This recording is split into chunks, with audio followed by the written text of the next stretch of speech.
ભરૂચના અંકલેશ્વરમાંથી ઝડપાયો છે ચોર। આંતરરાજ્ય ગરફોડ ચોરી કરનાર ઝડપાયો છે। રીઢા ગુનેગારને ગણતરીના જ કલાકોમાં ઝડપ્યો છે। મહારાષ્ટ્ર ખાતે ભાગે તે પહેલા જ ઝડપાયો આરોપી।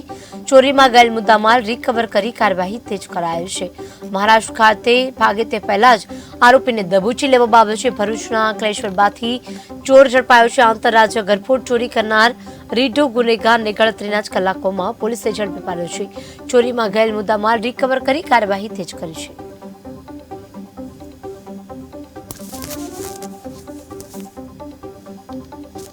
અંકલેશ્વર એ ડિવિઝન પોલીસ સ્ટેશનમાં ગત 16/11/2024 ના રોજ દિવસના દરમિયાન એક ઘરફોડ ચોરીનો ગુનો બનેલો હતો, જેમાં હમણાં જે ફરિયાદી શ્રી છે એ કલાક માટે જ ઘરની બહાર ગયેલા હતા। એ દરમિયાન ઘણા મિનિટના સમયમાં ચોરીને અંજામ આપેલો હતો।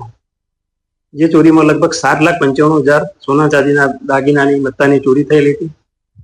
જે ચોરી બાબતે ઉપલી અધિકારીશ્રીઓએ ગુનો ડિટેક્ટ કરવા સૂચના આપેલી, જે અનુસંધાને અંકલેશ્વર એ ડિવિઝન પોલીસ આ ગુનાની તપાસમાંથી એ દરમિયાન તેમે વુમેન ઇન્ટેલિજન્સ તથા ટેકનિકલ સર્વેલન્સ આધારે તપાસ કરતા આ ગુનાને જેને અંજામ આપેલો હતો તે ગરફોડ જેને ચોરી કરેલી હતી તે તોમતદાર